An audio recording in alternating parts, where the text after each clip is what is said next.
Good morning. Thank you for watching Amir Shakil 5858. I am Amir Budnam. I am thankful to all news resources and my team. The following news have been reported by American, Canadian, European, Asian, African and Australian news channels and also by news agencies AFP, AP and Reuters. Now the headlines. A close call between American airline passenger jet and another jet. Trump hush money case. The case has been gone to the jury. U.S. Supreme Court judge refused to recuse from cases. Number 1 golfer charges were dropped. Shooting at busy Kroger grocery store. Deadly house explosion. 2 people killed in U.S. Severe weather threats in many states of U.S. North Korea dropping balloons on South Korea. What is inside them? Growing rift in the Republican Party. Israeli general said fighting will continue for next 7 months in Gaza. Israeli bombing continue in Gaza. In South Africa elections, ANC support is below 50%. Volcano erupted in southwest Iceland. Nissan car manufacturers warning. Giant pandas are coming to America again. On Wall Street, Dow Jones Industrial, Nasdaq and S&P 500 all went down. Now the news in detail.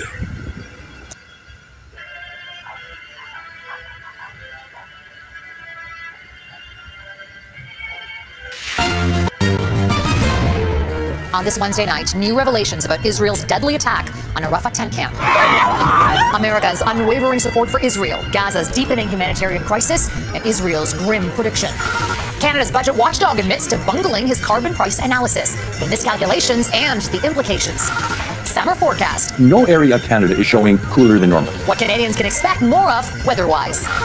And Major League Baseball steps up to the plate to right a wrong. We're making strides. We're growing. How thousands of black players are finally getting the recognition they deserve. Global National with Donna Friesen. Reporting tonight, Paula Nasser.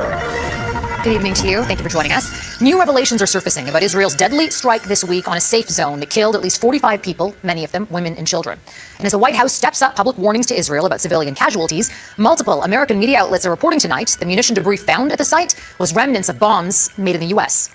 These are before and after images released today of the displacement camp. Israel claims it was targeting Hamas operatives, and the Biden administration says it does not believe the attack crossed a red line.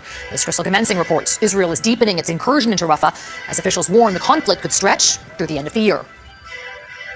Israel can kill any Palestinian and call them either terrorists or human shields to justify their murder. This war can end today without one more shot being fired. Foresees the fighting continuing for at least the rest of the year. Crystal Commencing, Global News, London.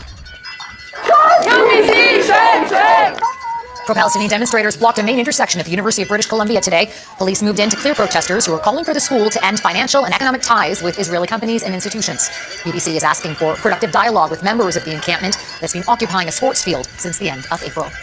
Canada's parliamentary budget officer is under fire following an error made in his office's analysis of the Liberal government's carbon rebate program. The report's been at the centre of numerous political debates and is frequently cited by opponents of the program. Mackenzie Gray breaks down the error and has reaction from Parliament Hill. It dominates the Conservative conversation on Parliament Hill. Will the Prime Minister axe the taxes so Canadians can have a staycation? But the report from the parliamentary budget officer that Pierre Poilievre frequently uses to show why he thinks that carbon tax should be scrapped has a major issue. The PBO admits his 2022 analysis of the consumer carbon tax mistakenly also included the impacts of the industrial carbon price big polluters pay. We will be updating our report. We want to be sure that this time we will not have the same issue in a couple of months. But Yves Giroux believes his update will give the same conclusions. That despite getting more in rebates than they pay in the carbon tax, the majority of Canadians would see those benefits erased once the economic impact of the tax was factored in. I find that very difficult to understand. Something the Environment Minister disagrees with. That flies in the face of what more than 300 economists have said that show that 8 out of 10 families in Canada where the federal pricing system is applied get more money than what they pay. But that argument hasn't landed with Canadians, as the Conservatives enjoy a double-digit lead over the Liberals in the polls. The reality today is that if people have a strong opinion or any opinion about the carbon tax today, they're probably not going to be changing their minds anytime soon. The PBO update on the carbon tax is actually late. It was supposed to come in the spring, Farah, with Giroux now saying it should be ready by this fall. Now, Mike, you mentioned polling, and the carbon rebate program has definitely played a factor on the Liberals' unfavorable numbers there, but so has affordability, with the price of a house being a big chunk of that. So the Prime Minister made some headlines on that portfolio today as well. What did he have to say? Yeah, Justin Trudeau actually might have said the quiet part out loud when it comes to housing during an interview with the Globe and Mail. Take a listen. But housing needs to retain its value. It's a huge part of people's potential for retirement and future and nest egg. So yes, we need to keep housing stable and valuable. Now, that sounds great. If you own a property, no one wants to lose money. But if you're a potential first-time home buyer, the kind of people the Prime Minister is desperate to win over, that's not what you want to hear, because right now, according to RBC, it's never been more unaffordable to buy a home in Canada, with an average household needing to spend 63% of their income to buy. And in Canada's most expensive market, Vancouver, that number jumps to 106% of the salary. So if prices don't come down, the young people Trudeau is promising generational fairness to likely won't be able to buy a house, an idea backed up today far by the Prime Minister's own federal housing agency that predicted prices will continue to increase over the coming years. Mackenzie Gray in Ottawa. Thank you, Mackenzie. The federal government says it's time for renewed leadership at the Parole Board of Canada after a damning sexual harassment investigation. The Public Sector Integrity Commissioner, Harriet Soloway, found irrefutable evidence that Parole Board member Michael Sanford sexually harassed 4 employees over 8 years, and that management put employees in danger by failing to respond. Public Safety Minister Dominic LeBlanc says he's frustrated by the Parole Board's performance. I directed the Public Safety Department to work with the Parole Board to tell us exactly what plans they have in place to obviously implement the recommendations, but ensure that this kind of circumstance can never happen again. Sanford resigned in 2022 when he learned the investigation against him was launched. The chair of the board is retiring at the end of the month. 7 more Ontario schools and boards have joined a multi-billion-dollar lawsuit against social media giants Meta, Snapchat, and TikTok. They allege their products are designed for compulsive use and have disrupted the way children behave, think, and learn. The companies are also accused of creating a student population that suffers from increasing mental health issues. The original lawsuit was filed in March by 4 of Ontario's largest school boards. The provincial government says it's choosing to collaborate with the platforms. The past few summers, Canadians have seen a real shift in weather patterns and extremes thanks to climate change, and this summer will be no different. Neitha Garcha explains what the Weather Network's national summer forecast for the months of June, July, and August could mean for you. As Canadians prepare for the summer months ahead, the forecast is in. According to the Weather Network, much of the country can expect warmer temperatures, fewer rainy days, and increased sunshine. But with the heat comes a heightened risk of wildfires, drought, and poor air quality. Even though, for example, the West is predicted to be relatively normal still means fires. Experts emphasize the need to prepare in advance for all types of changing and extreme weather events driven by climate change. You don't want to wait until the event and scramble out and not be able to buy an air conditioner or not have a plan. Kind of a likelihood that we could have a number of very damaging hurricanes, very strong hurricanes. I think it's increased this summer. These long-term weather forecasts have so much uncertainty. We have to be a little careful on putting too much credence in them. If I look at the seasonal forecast, June, July, August, we're showing no area of Canada is showing cooler than normal. In Western Canada, including British Columbia and Alberta, a typical summer is expected with occasional hot spells and increased wildfire risks despite some rainfall. Central regions to the Atlantic, Saskatchewan, Manitoba, Ontario, Quebec, and the Maritimes face warmer conditions with heightened risks of heat waves and thunderstorms. Northern areas anticipate near normal temperatures, but continue to face concerns over wildfires and air quality. We could have more than 24 or 5 named storms this year, being one of the busiest on record, partly because of the La Nina. The good news is that recent rains in the month of May have reduced the drought. As Canadians gear up for summer, the national forecast serves as a reminder to stay weather aware and prepared for potential risks. From wildfires to hurricanes, experts say being proactive can make all the difference in staying safe during the warmer months ahead. Neetu Garcha, Global News, Vancouver. In India, an unprecedented deadly heat wave has set a new temperature record. Delhi soared above 52 degrees Celsius today. That's believed to be the highest temperature ever recorded in India. Temperatures are expected to ease tomorrow. Charges dropped. Coming up, why the world's top golfer is no longer in trouble with the law. Dramatic footage to show you tonight of an explosion in Ohio. A security camera captured the moment the blast destroyed the first floor of a building. A 27-year-old working in a bank on the ground level died. 7 other people were injured. Officials initially blamed the explosion on a gas leak, but the cause is still under investigation. In New York, jury deliberations have begun in Donald Trump's hush money trial. A dozen jurors are weighing a verdict in the first criminal trial of a former U.S. president. Today, Trump struck a pessimistic tone as he left the courtroom, calling it an unfair trial. Mother Teresa could not beat these judges. These charges are rigged. Afternoon, Farah, they'll be back here first thing tomorrow to pick up with those questions still needing to be answered. As I know you will. Jackson Prosco in New York. Thank you, Jackson. Prosecutors in Kentucky have dropped criminal charges against the world's top male golfer, Scottie Scheffler, nearly 2 weeks after he was arrested outside the PGA Championship. Mr. Scheffler's characterization that this was, quote, a big misunderstanding, close quote, is corroborated by the evidence. The 27-year-old was arrested in Louisville on May 17th and was charged with allegedly assaulting a police officer with his vehicle, along with 3 misdemeanors. Prosecutors dropped those charges due to a lack of sufficient evidence. The officer who handcuffed Scheffler has been disciplined for not activating his body camera during the arrest. Pivotal vote ahead. Will South Africa's ruling party, once led by Nelson Mandela, lose its grip on power?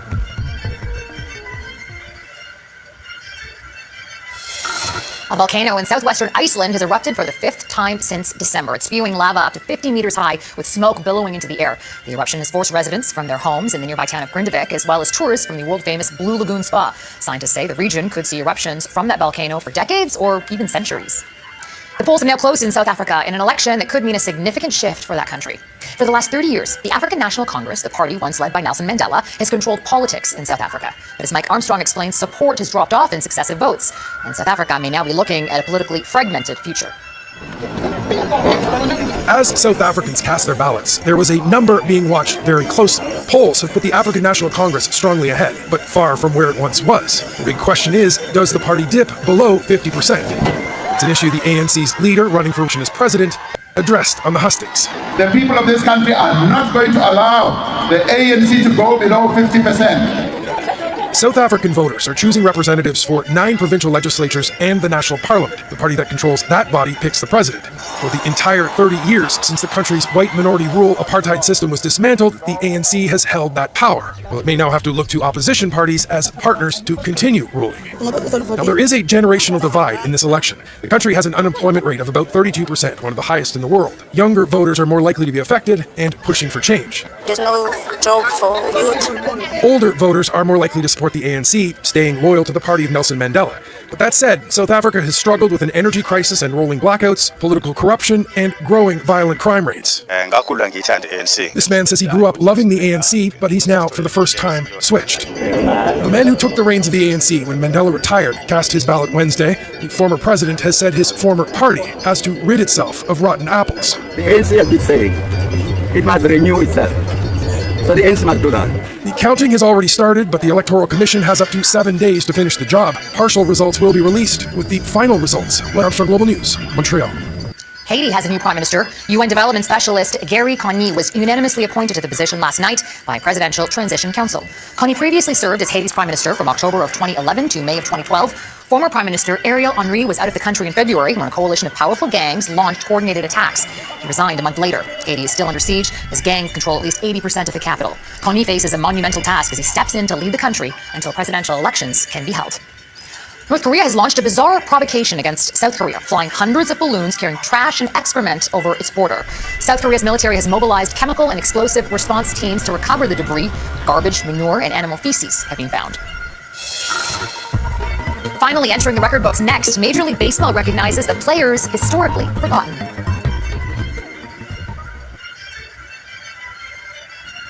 Players and fans are celebrating tonight after more than 2,000 black baseball players are finally being recognized among greats like Babe Ruth, including the new all-time #1 slugger, Josh Gibson.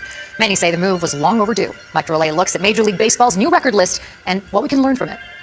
Brooklyn's first baseman, Jackie Robinson, started the forward. The name Jackie Robinson is widely known for breaking. Many say the move was long overdue. Mike Relay looks at Major League Baseball's new record list and what we can learn from it.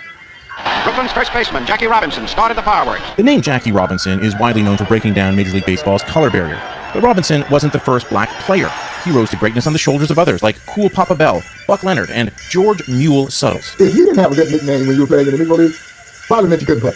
But play, they could. And while the pictures back then were black and white, the record books only saw white. This is the brilliant but erratic Satchel Paige in his 40s and still pitching. Satchel Paige was a rookie at 42 years old, but his statistics from his time in the Negro Leagues didn't count in baseball's historical records until today, when MLB decided to correct what it called a long-time oversight. Because you don't recognize them don't mean they weren't great. And that gives us now an opportunity to dive deeper, I hope, beyond the statistics to help people want to learn who in the world was Josh Gibson. But the best of them all was Babe Ruth. Statistically, Babe Ruth has long been the gold standard when it comes to power and the ability to get on base. But that stat, OPS, now has Josh Gibson at the top. Another legend, Ty Cobb, is no longer the career leader in batting average. That too is now Gibson, who should be mentioned in the same breath as Mickey Mantle and Ted Williams, and who just this year was recognized as such in the video game MLB The Show. Not everyone is happy to see the record book amended, the argument being, how can you compare leagues? What MLB has said is simply the Negro Leagues should never have been ignored in the first place. We're making strides. We're growing. And that's the question. As a society, we want to continue to grow. As a steward of this story, I want to move Negro Leagues history further into the mainstream discussion. And players like Josh Gibson into the pantheon of all-time greats. Mike Relay, Global News, Toronto. And that's Global National for this Wednesday. I'm Farah Nasser. Tonight's Your Canada is the Northern Lights from earlier this month, viewed from Waterton Lakes National Park, Alberta. Thanks for watching. Until tomorrow, take care of yourselves and take care of each other. Good night.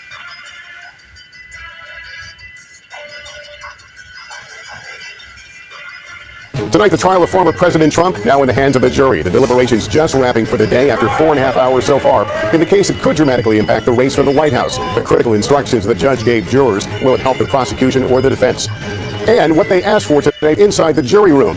Plus, what could happen when they reach a decision. The flap over flags. Conservative Supreme Court Justice Samuel Alito tells Congress he won't step aside from Trump-related cases before the High Court. What's behind the call for him to recuse, and what he said about his wife's central role in the controversy. Emergency landing, the moment a plane landed on a busy highway as drivers filmed it all. How the MLB is rewriting the record books to honor the hits, home runs, and milestones of some of history's greatest players. The pen diplomacy breakthrough in a new effort to bring the furry favorites back to the National Zoo.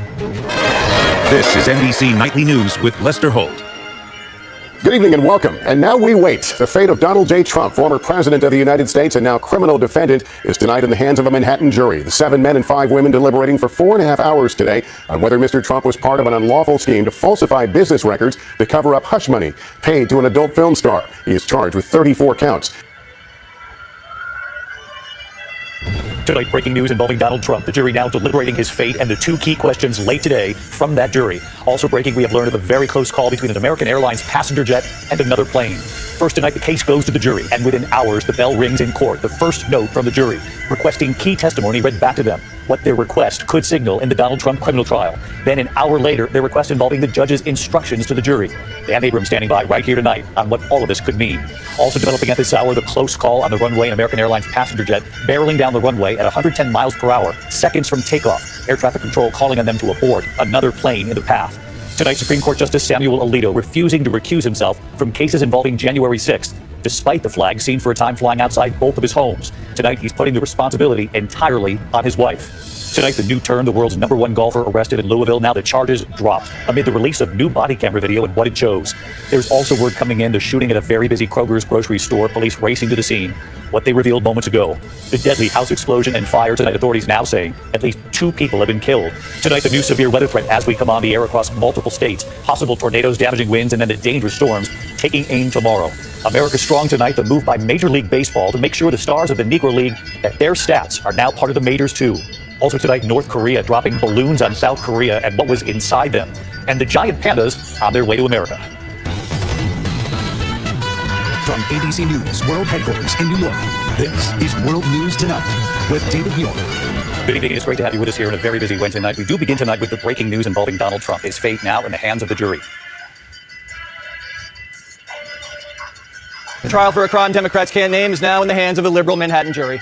How does Trump think this whole thing's going? Mother Teresa could not meet these charges. These charges are rigged. The whole thing is rigged. We have a trial like this where the judge is so conflicted he can't breathe. He's got to do his job. And it's not for me, that I can tell you. It's a disgrace. And I mean that Mother Teresa could not meet those charges. Half hours, this jury's already deliberated longer than the OJ jury.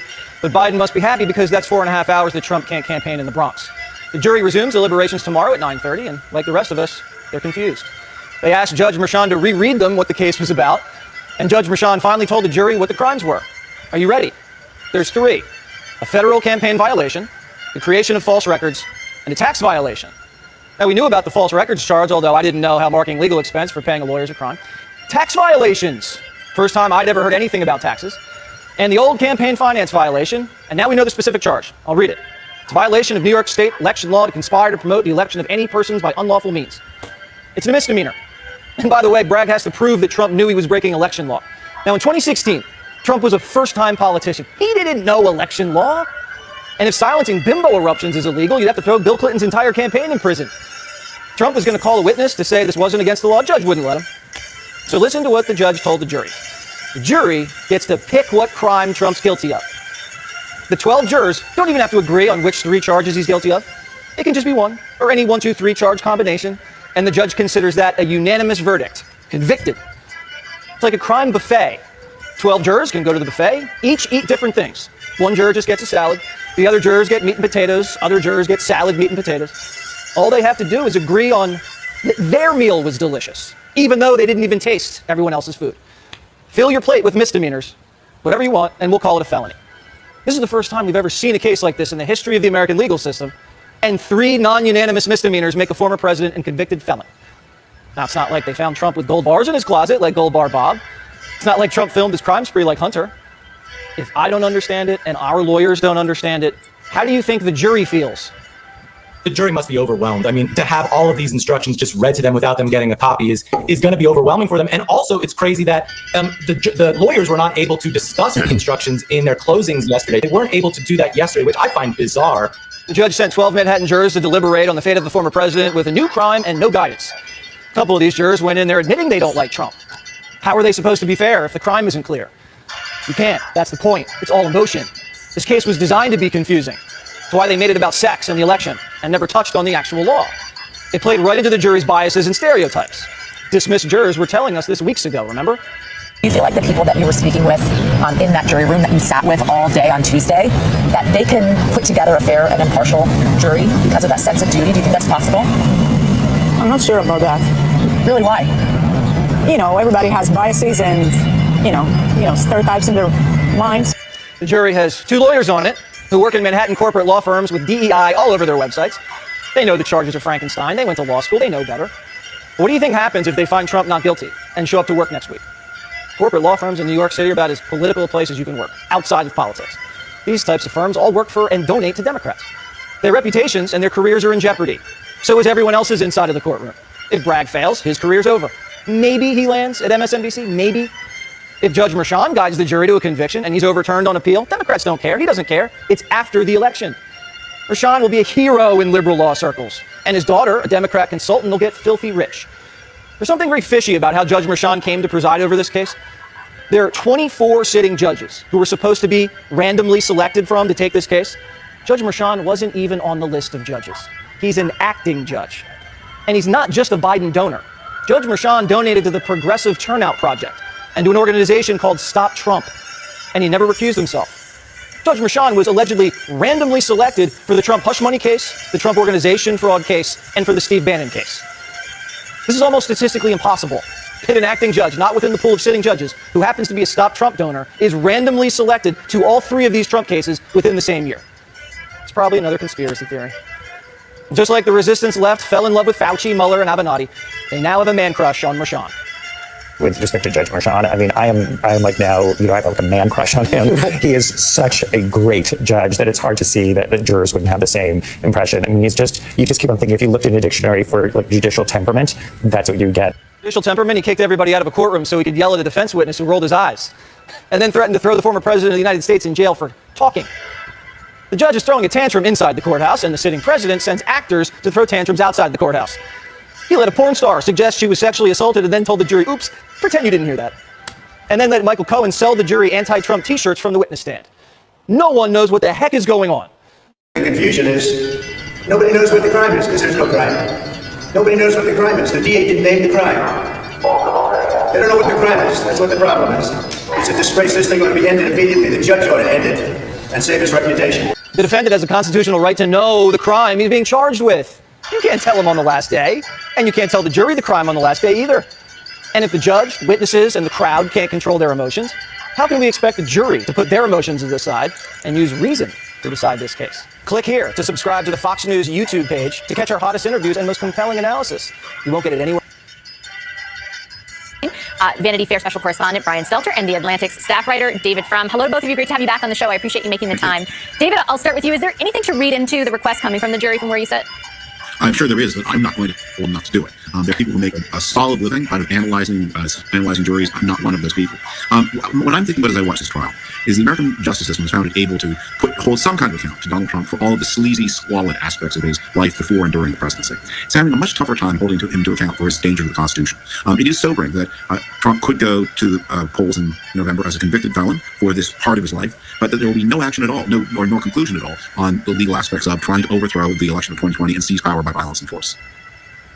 I think from what I've read, and certainly polls, Brian, to what David's saying, that is potentially more politically consequential for Trump. Like a verdict on those allegations would appear to be more damning in the eyes of voters on both sides of the aisle than potentially what we are seeing go down here. I think that's right. I think that's the consensus view among political elites in the United States. I was just talking to a senior Democratic lawmaker who says, I hope this verdict comes as soon as possible so we can move on and talk about the stakes of this election, right? So there's a desire even among some Democrats to get back to the key core campaign issues. But I say all that, I don't want to diminish what's about to happen, whether it is tomorrow or Friday, whenever this verdict comes. It is a unprecedented moment in American history and a statement, a ruling, an actual verdict about this former president. The assumption, of course, among many, I think including even among Trump, is that he's going to be found guilty. You played that soundbite a minute ago where he says even Mother Teresa couldn't survive this, couldn't get through this. So he is, of course, lowering expectations, assuming the worst. And based on that initial note from the jury, the jurors, they want to read more about the early testimony from David Pecker. And that has been a prosecution strategy to say, don't just take Michael Cohen's word for it. Look at these other witnesses. So there's an early indication from the jury they are actually doing what the prosecutors want and looking at other witnesses besides Cohen.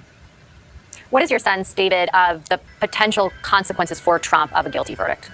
I think here's a consequence that we all have to keep in mind. It gives us a foretaste of what a second Trump presidency would be like. His top priority, should he return to the presidency, is going to be smashing up all of these verdicts against him. This is a New York criminal case. There's a Georgia criminal case. There may possibly be an Arizona criminal case. There are 2 federal criminal cases. And of course, there's $500 million in civil damages. Now, he's going to have to find some way to overturn judgments in 3 different states, 2 different federal jurisdictions, plus $500 million in civil damages. And that's a formula for chaos. The president doesn't have the power to pardon himself, most people think, but it's never been tested. It's going to be tested. The president is going to try to govern the country with an attorney general who would be stooge enough to help him overturn will such a person get through the Senate? What would that be like? Then we have a 3rd Trump impeachment trial if he goes through with these things as president. Airstrike, which killed 45 people and wounded hundreds more in Rafah on Sunday. The U.S. is by far Israel's top supplier of weapons, with $18 billion in military aid this year alone. And the Biden administration is now under increasing pressure to reassess its military support for Israel. CBS's Imtiaz Tayeb has details from East Jerusalem. The attack triggered global outrage. Horrifying scenes of bodies burned and mutilated beyond recognition. The scale of the devastation caused by the Israeli airstrike on the displacement camp also raised questions about the type of weapons used. Images gathered from the blast site show the remnants of what 3 independent weapons experts told CBS News is an American-made GBU-39 warhead with a payload of 17 kilos. All 3 agreed the distinctive shape of the GBU-39, especially its tail, helped them identify the remains, and that the clearly identifiable serial number or cage code on this specific munition traced it to a California-based weapons manufacturer. Following the strike, Israeli officials said the strike targeted senior Hamas commanders and confirmed 2 munitions also weighing 17 kilos were used. Absent a complete investigation, I can't verify any of this. Eyewitnesses say Israel is now widening its offensive in Rafah. Tanks have moved into the heart of the city for the first time. And of the over 1 million displaced from there in the last few weeks, some are making their own shelters out of spent shells, which are littered across Gaza, and many are U.S.-made, including Hisham Imad al-Asi. Everything is destroyed because of these Israeli and American weapons, he says, because of America's support for Israel. And as fighting continues to intensify across Rafah, the Israeli military announced 3 of its soldiers had been killed in an attack, Nora, while tonight Israel's national security advisor said the war in Gaza could last through to the end of the year. Imtiaz Tayeb, thank you.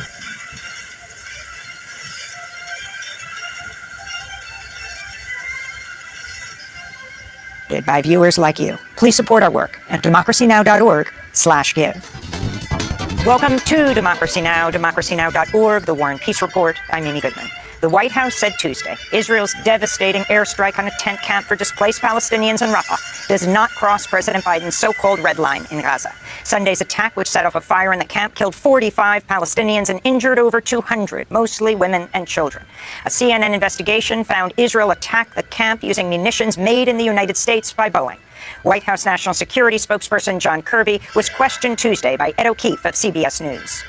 How does this not violate the red line that the president laid out? As I said, we don't want to see a major ground operation. We haven't seen that at this point. How many more charred corpses does he have to see before the president considers a change of policy? We don't want to see a single more innocent life taken. And I kind of take a little offense at the question. No civilian casualties is the right number of civilian casualties. And this is not something that we've turned a blind eye to, nor has it been something we've ignored or neglected to raise with our Israeli counterparts, including, Ed, this weekend as a result of this particular strike. Now, they're investigating it, so let's let them investigate it and see what they come up with. At the United Nations, Algeria has proposed a new resolution to demand Israel halt its offensive in Rafah. Meanwhile, Mexico has become the latest country to join South Africa's genocide case against Israel. Despite the growing international condemnation, Israel is continuing to attack Gaza. On Tuesday, Palestinian medical officials said at least 21 people were killed in an Israeli air attack on a tent camp in Al-Mawasi, in an area Israel has designated as a humanitarian safe zone. The dead included at least 12 women. Over 60 Palestinians were injured. On the humanitarian front, aid shipments to Gaza by sea have been halted after a new U.S.-made pier broke apart in rough seas. The temporary $320 million pier had only become operational less than 2 weeks ago. It's expected to take at least a week to fix.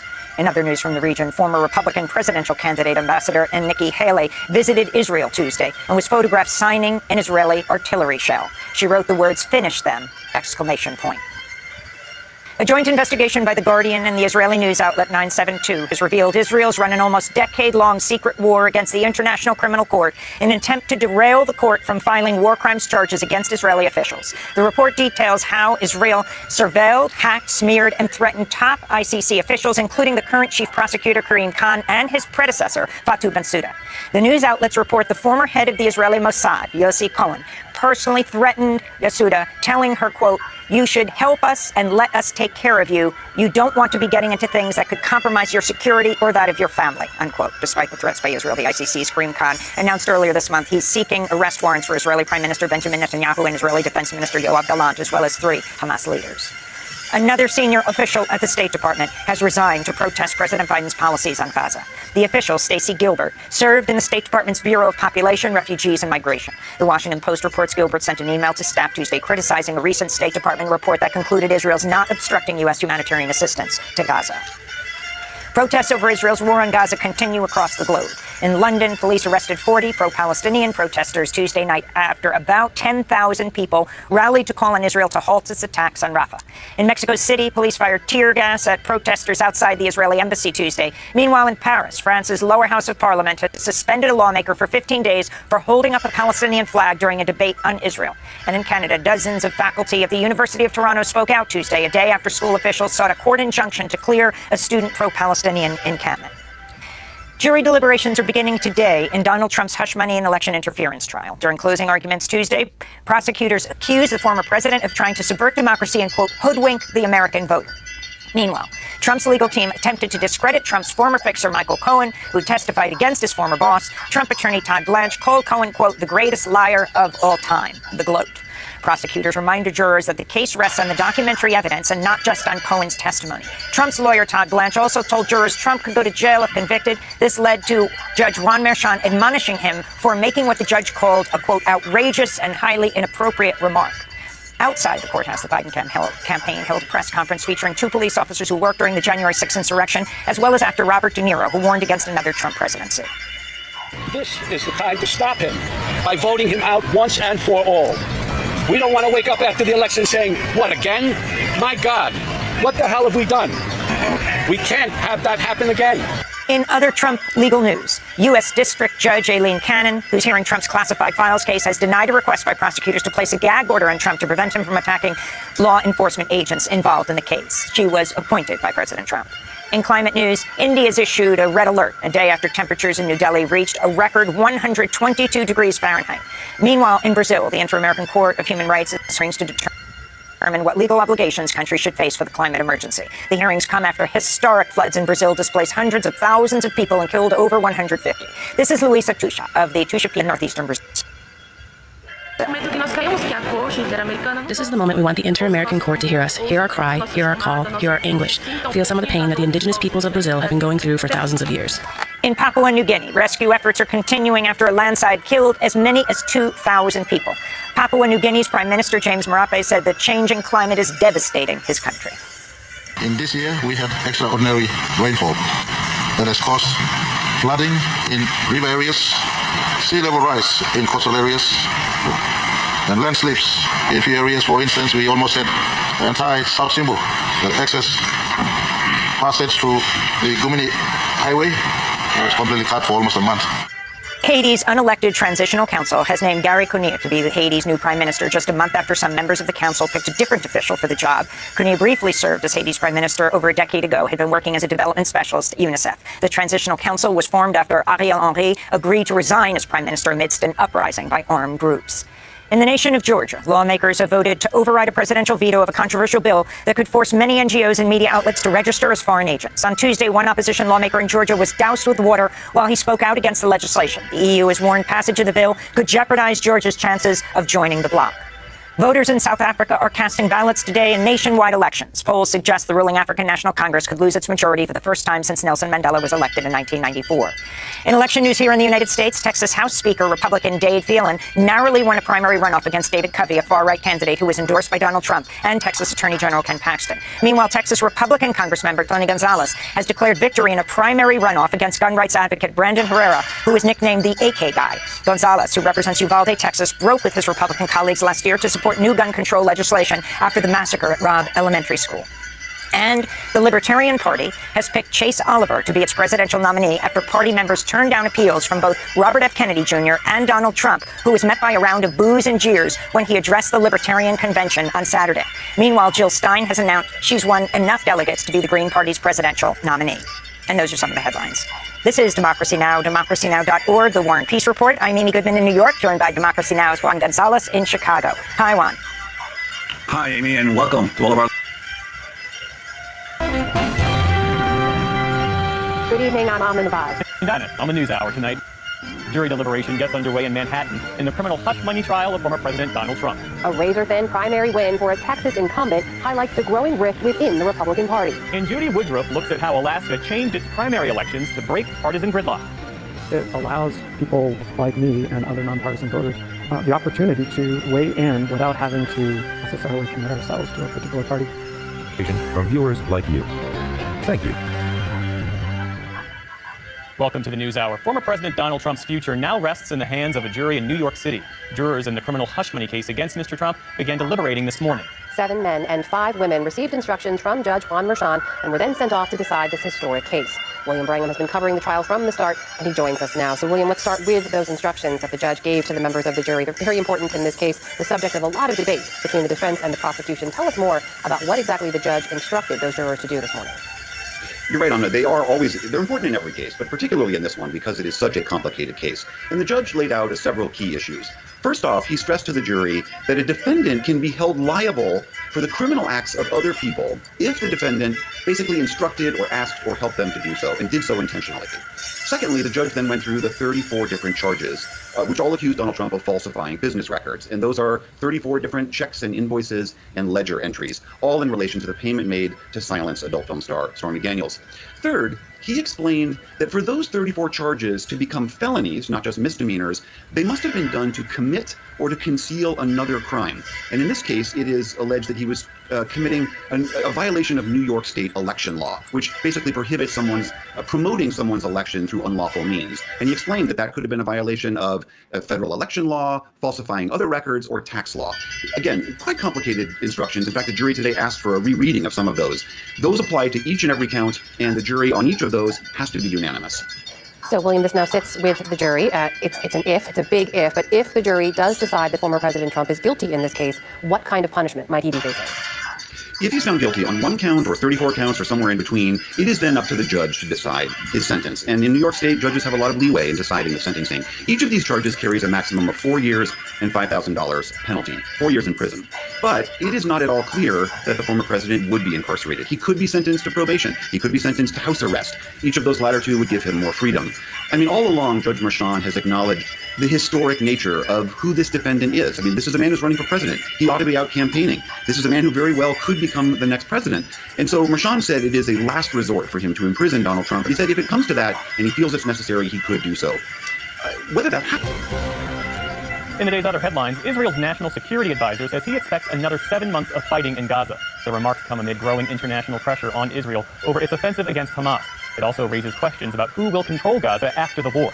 At a press conference today in Moldova, Secretary of State Antony Blinken urged Israel to come up with a strategy. In the absence of a plan for the day after, there won't be a day after. And this is where we need to go. Or if not, we'll have chaos, lawlessness, and the vacuum that eventually will be filled again by Hamas or maybe something that's possible to imagine even worse, jihadis. On the ground, Israel's military said today it has seized a key corridor along Gaza's border with Egypt. Israel says the area is a focal point for tunnels that Hamas uses to smuggle weapons and other goods. Meantime, Israel expanded its offensive in the southern Gazan city of Rafah. The IDF released video today of its troops operating in and around buildings within the city. Thousands of Gazans continue to evacuate the areas nearby. South Africans voted today in what could be the country's most significant election in decades. The African National Congress Party led South Africa out of apartheid and has dominated the political scene for the last 3 decades. But several polls have put the ANC support among voters below 50%, meaning it could lose its majority in parliament. The economy is a driving factor for many voters, with an estimated half of South Africa's 62 million residents living in poverty. So I think if we want to change the economic state and all the things that we complain about and post about on social media and all of that, I think all of us need to come out and actually do something about it. Roughly 45% of South Africans are registered to vote, and final results are expected by this Sunday. A volcano in southwestern Iceland has erupted for a 5th time since December. The eruption shot red-hot bursts of lava more than 150 feet in the air along a fissure over a mile long. This particular stretch of volcanoes had been dormant for nearly 800 years before eruptions started again in 2021. Criminal charges against the world's top golfer have been dismissed. Scottie Scheffler was faced felony charge and 3 misdemeanors related to a traffic incident at the PGA Championship in Kentucky earlier this month. Scheffler did not appear in court for today's brief hearing, and it was not his lawyer, but rather the county prosecutor who requested the case be dismissed. My office cannot move forward in the prosecution of the charges filed against Mr. Scheffler. Mr. Scheffler's characterization that this was, quote, a big misunderstanding, close quote, is corroborated by the evidence. Scheffler's attorney says the golfer is happy it's over. The police officer involved in the incident has since been disciplined for not activating his body camera during the arrest. Nissan has issued an urgent do not drive warning to owners of older vehicles, citing an increased risk of explosions from their Takata brand airbag inflators. The malfunction sends dangerous metal fragments flying toward the driver. The recall affects 84,000 older vehicles. That includes the early 2000s Pathfinder, an Infiniti QX4 SUV, as well as the early to mid-2000s Sentra compact cars. Today's recall comes after 1 person was killed and as many as 58 injured by exploding inflators since 2015. On Wall Street today, stocks struggled amid ongoing worries over the timing of potential interest rate cuts by the Federal Reserve. The Dow Jones Industrial Average lost more than 400 points to close at 38,441. The Nasdaq gave back nearly 100 points after closing at an all-time high on Tuesday. The S&P 500 dropped 39 points. And giant pandas are returning to Washington. The Smithsonian's National Zoo announced today that China has agreed to send a pair of pandas to the U.S. They'll fill the void left by the 3 pandas who were returned to China last November. The number of pandas in American zoos has dwindled as loan agreements lapsed during diplomatic tensions between the U.S. and China. The National Zoo's director laid out the details of the agreement earlier today. We are welcoming giant pandas back to our nation's capital by the end of this year. Yeah, yes, absolutely. The Smithsonian and the China Wildlife Conservation Association have reached a 10-year cooperative breeding and research agreement. The only pandas currently in the U.S. live at the Zoo Atlanta, and they're scheduled to go back to China at the end of the year. So, some sad days ahead for Atlanta, but some very good news for panda fans in D.C. Still to come on the NewsHour, Supreme Court Justice Samuel Alito rejects calls to recuse himself from January 6th related cases, despite a flag controversy. A new report exposes decades of sexual abuse of Native American children by clergy at Catholic boarding schools. And Major League Baseball has a new all-time career leader in batting and slugging, after the Hall of Fame recognizes achievements by players in the Negro Leagues. This is the PBS NewsHour from WETA Studios in Washington and in the West. And join us again here tomorrow night for a look at how rising costs and a supply shortage are limiting first-time buyers' ability to purchase a home. And that is the NewsHour for tonight. I'm Amna Navaz. And I'm Jeff Bennett. For all of us here at the PBS NewsHour, thanks for spending part of your evening with us.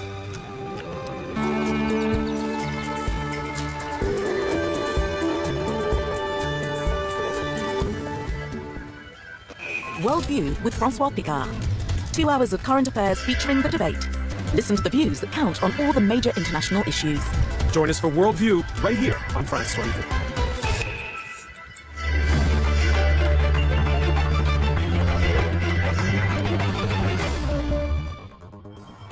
Ballot counting begins in South Africa after voters queued well into the night for the historic election. You could see the ANC ousted for the first time since the end of apartheid.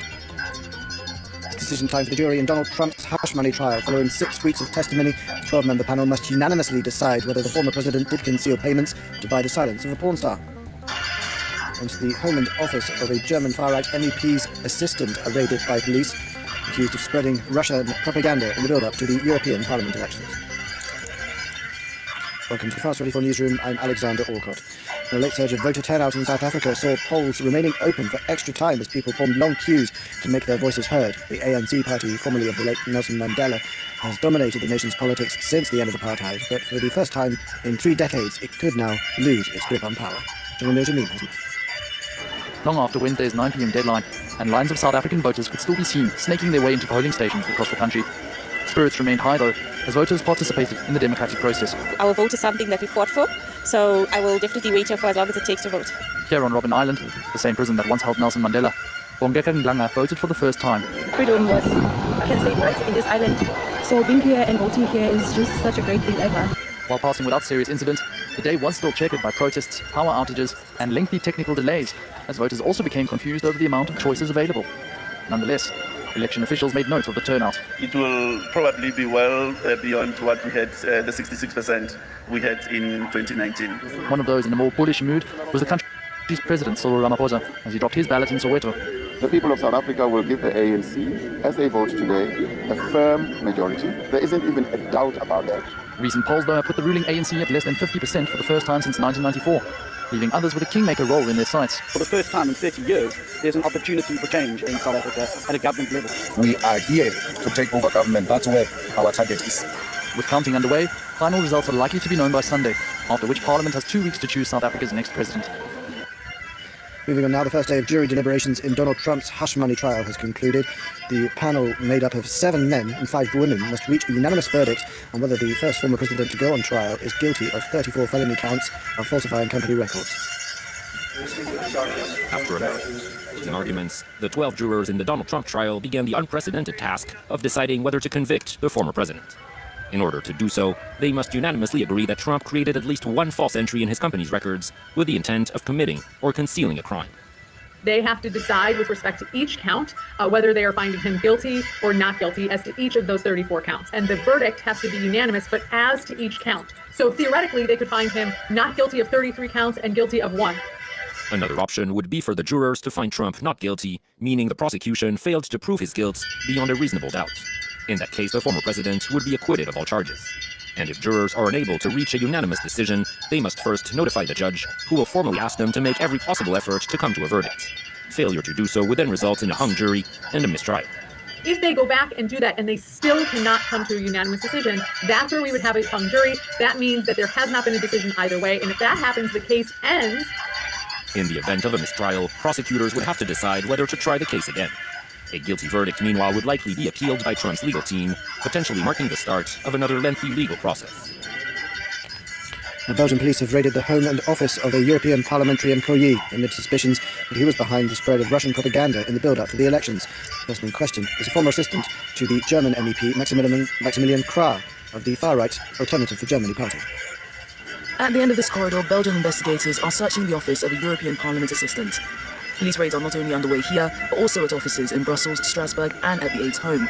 According to a statement released by Belgian prosecutors, the searches are part of a case of interference, passive corruption, and membership of a criminal organization, and relates to indications of Russian interference, whereby members of the European Parliament were approached and paid to promote Russian propaganda. The target of Wednesday's raid was Guillaume Produra, a former French parliamentary assistant to Maximilian Krah of the far-right Alternative for Germany party. Investigators suspect him of allegedly receiving payments from Russia and China. His office was also searched in early May. In April, Belgian prosecutors opened an investigation into allegations of meddling. This after Czech intelligence exposed a network of influence financed by Moscow. Its aim to amplify Russian propaganda about Ukraine and get more pro-Moscow candidates elected. Maximilian Krah now embroiled in scandal. One of his parliamentary aides was arrested last month on suspicion of spying for China. Krah says he's a victim of a conspiracy. Of course there are spies in Germany, and of course there are also spies within the AfD, spies from the German intelligence services. Last week, Krah announced he'd stopped campaigning for the European parliamentary elections over comments he made about Nazi SS officers. Despite this, he still remains the lead candidate for the AfD. Israel says it has captured the strategic Philadelphia corridor along Gaza's border with Egypt to cut access to smuggling tunnels used by Hamas. It says the vast underground network has been used to get weapons and other supplies to the militant group despite a years-long blockade. The move is sure to increase tensions with Egypt, which said any increase of troops at the border area will violate the nation's 1979 peace accord. Israel's also been deepening its incursions into Rafah, where hundreds of thousands have been seeking shelter from fighting. The IDF said 3 of its soldiers were killed, 3 others wounded in the same operation. Meanwhile, dozens more Palestinians died in the intensifying violence. Last up, a volcano erupted near the Icelandic town of Grindavik on Wednesday, sending red-hot lava shooting more than 50 meters into the air. This is the 5th eruption since December. Dancing under a billowing white cloud, plumes of red-hot lava guzzle out of the earth, as if from an open wound, to form a crimson curtain of fire. The spectacular eruption took place near the Icelandic town of Grindavik, and was being closely monitored by seismologists. We have been expecting another volcanic eruption northeast of Grindavik. It would then be the 5th one. And it has been impending for some time because of the scientific data has pointing in pointing towards a new eruption, and then shortly before 1 o'clock, it started. Some 400 earthquakes were measured in the week leading up to Wednesday's eruption, setting local authorities on high alert. At the nearby Blue Lagoon Geothermal Spa, Iceland's most famous tourist attraction, visitors were urged to evacuate at the first signs of seismic activity. We received alerts on our phones telling us to evacuate, so we moved away. And for the past hour, we've been observing this phenomenon just behind us. It was the peninsula's fifth eruption since December, after volcanoes in the area had been dormant for nearly 800 years. The largest ones, in January and in March, reached the streets of Grindavik, setting parts of the town ablaze. Most of the city's 4,000 residents were permanently evacuated in November. That's the end of this edition. Stay tuned for more world news on Frost 24.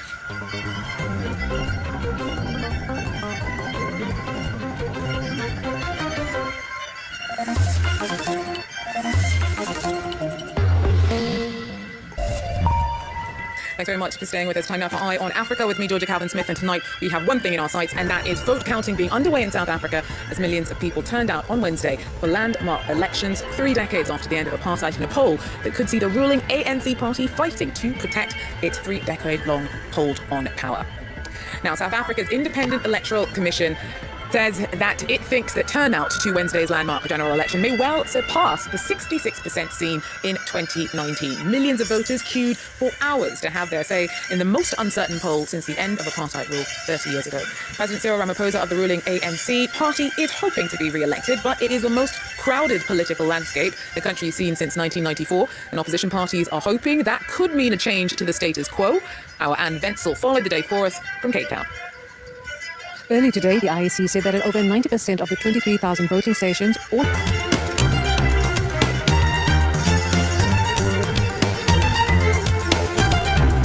This is Asia Now.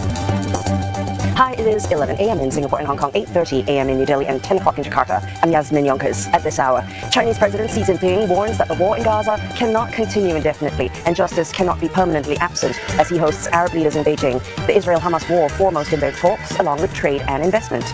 Israel takes control of a key Gaza-Egypt corridor, effectively gaining authority over the Palestinian territory's entire land border. The IDF says it found 20 Hamas-run tunnels in the area, a claim that Egypt rejects. And rising tensions on the Korean peninsula. The North fires multiple missiles just a day after they sent trash-filled balloons across the border to South Korea. At least 10 short-range projectiles were detected. Chinese President Xi Jinping has hailed what he called a deep sense of affinity with Arab states as he hosts the leaders in Beijing.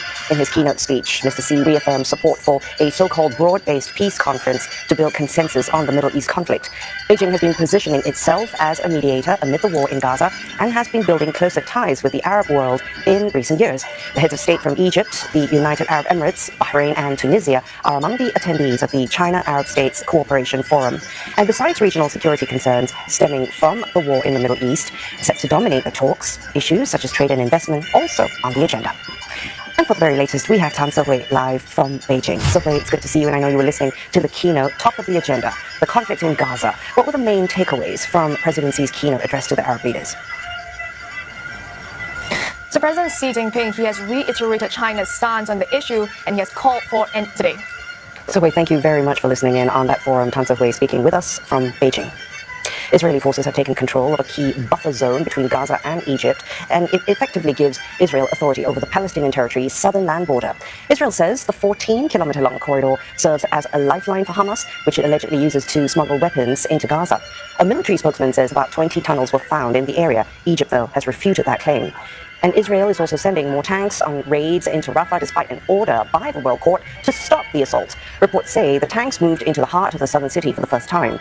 Palestinian health officials report at least 19 civilians killed in the latest fighting, which included Israeli airstrikes across Gaza. And hopes of any truce are fading after the National Security Advisor, Zachi Hanigbi, said that fighting in Gaza will continue throughout the rest of this year, signaling that Israel was not ready to end the war with Hamas.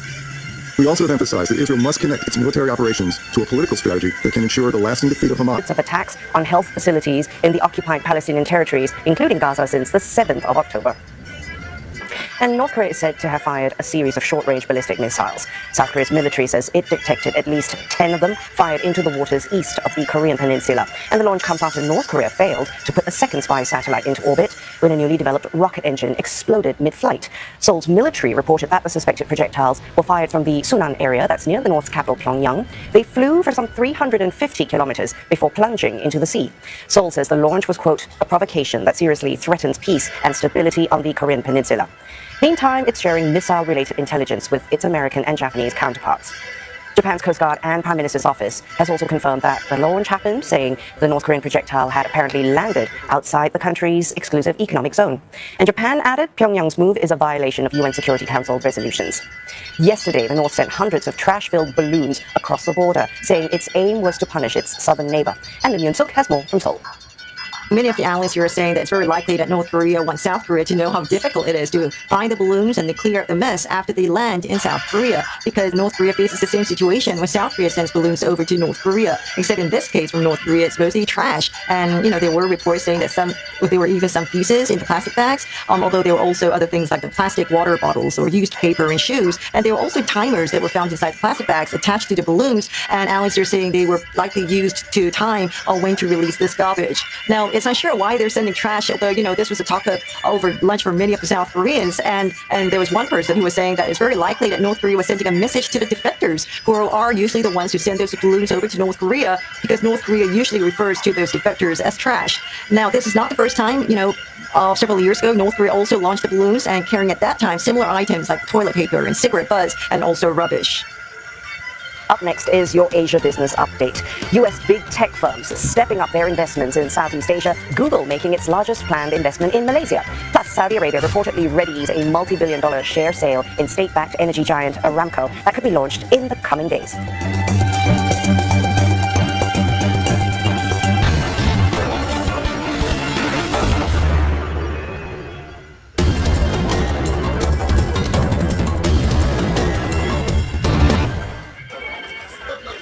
South Africans began voting Wednesday at schools, community centers, and in large white tents set up in open fields in an election seen as the country's most important in 30 years. President Ramaphosa cast his vote alongside his wife Shepo Mosepe in Johannesburg Township of Soweto. The leader of the Democratic Alliance also cast his vote in Durban. The Democratic Alliance is part of an agreement with other small parties to combine their vote in an effort to remove the ruling ANC completely. Former South African President Jacob Zuma also cast his vote. Zuma was disqualified from standing as a candidate for parliament, but his MK party is still contesting and is the wild card. The Egyptian President Abdel Fattah el-Sisi arrived in Beijing on Tuesday for talks with Chinese President Xi Jinping. The two leaders held official talks after a welcoming ceremony and witnessed the signing of several agreements on cooperation between the two countries involving areas of Belt and Road Initiative, science and technology, trade, and investment. El-Sisi is also attending the opening session of the 10th ministerial meeting of the China-Arab States Cooperation Forum, scheduled for Thursday, alongside Xi and leaders from Bahrain, the UAE, Tunisia, and the Secretary General of the Arab League. Nigerians are weighing in on the track record of President Tinubu, who has been in office for now 12 months. Tinubu assumed office with a big promise of new hope for Nigerians during a time of unprecedented challenges for Africa's most populous country. This pledge left some citizens hopeful for improvements and others skeptical about the new government's potential. This government has been one that did not make the citizens happy over the last 1 year. It did not excite us. It places us all in a state of worry regarding food, money, and other aspects. It's been a government that brought untold hardships. We are still hoping that maybe there's something that will change in Nigeria. But with the trend of the things that has been going on in Nigeria with each president that enters, I have noticed that it gets worse and worse. While Tinubu's first year in office has been marked by active policy making and reforms aimed at addressing Nigeria's multifaceted challenges, progress has been uneven. Economic recovery has been slow, with many Nigerians still struggling with inflation and unemployment. The traditional function of government includes three important functions. Number one, to secure the security of people. Number two, to provide welfare for the people. Number three, to safeguard the image of the country in the other countries. That's international relations. Now, when we now look at these three parameters, the first two, this government has failed woefully. Then, based on my assessment, people are really suffering in the country now. Economic analysts note that while there have been strides in certain areas, significant work remains to fully realize the administration's goal of improving the lives of all Nigerians. Smoking chimneys, lead-laden dust and pungent smells. The residents of this factory in the heart of the working-class neighborhood in Pont-Noir, the economic capital of the Republic of Congo, seem to have become accustomed to this toxic cocktail to which they have been exposed for several years. Yet here, men, women and children whose examination have revealed alarming levels of lead in their blood, making their health more fragile by the day. This factory makes life difficult for us. When they blow the smoke, our stomachs hurt. My child and I are contaminated with lead. The company's name is Metsa Congo, and the Congolese registered Indian company is one of the world's leading recyclers of lead battery, one of the most dangerous metals on the planet. Cyril Ndembi, together with his neighbors, is leading a legal battle against the company to obtain a closure and further relocation of the factory. We consulted the laboratory which took samples. The analyses were carried out in France at the Serba laboratory, and it turned out that we are intoxicated with lead, and thus on a sample of 26 people. As we speak, the administrative summary judgment has ordered the temporary suspension of the plant's activities pending a ruling on the merit, but as long as they continue to work, we remain exposed and continue to inhale these toxic gases that are making us sicker every day. Indeed, the blood lead levels were found were very significant enough for there to be no scientific doubt that they really did come from this plant, because of the radio concentration, that is, those closest to the plant had the highest levels. In response to this accusation, Arun Goswami, head of the Mesa Group, told the investigative journal the examination that Mesa operated in strict compliance with international industrial standards. As lead poisoning has only been proven in a sample of the population, it is now up to the court to decide whether the factory is the cause of the poisoning. In the meantime, other cases may come to light. Cédric Solo, Pointe-Noire, Africa News.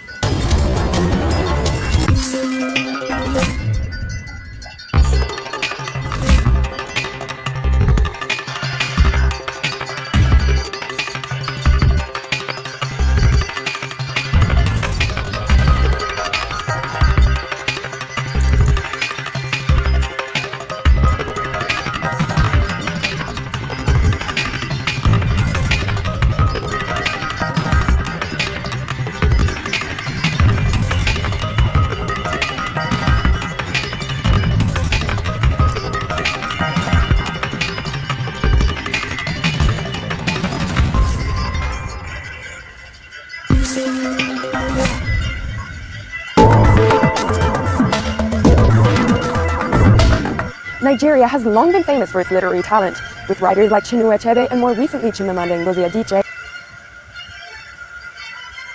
I'm not gonna let anything mess up my plans. Oh, mess up your plans, Angela.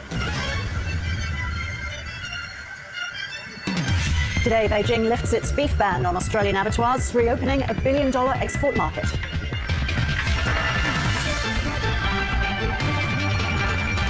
Major crime detectives investigate the death of a 5-year-old girl in Adelaide's West.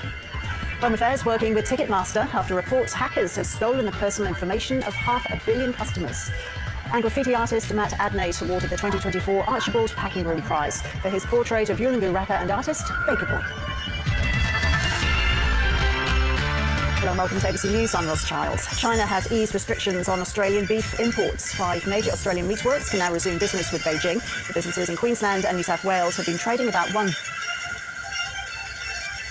Tonight, the jury has questions about the testimony of 2 witnesses in the Donald Trump trial, what it could mean for the former president. Mother Teresa could not meet these charges. What we're learning from day 1 of jury deliberations. The CBS Evening News starts now.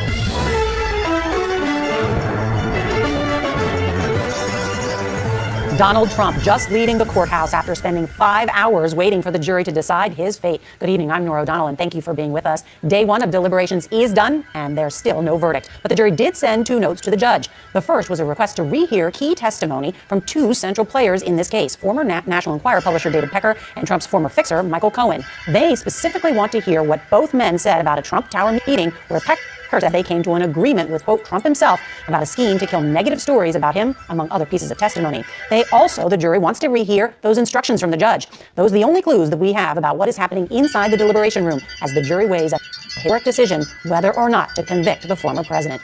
CBS's Robert Costa was inside the court.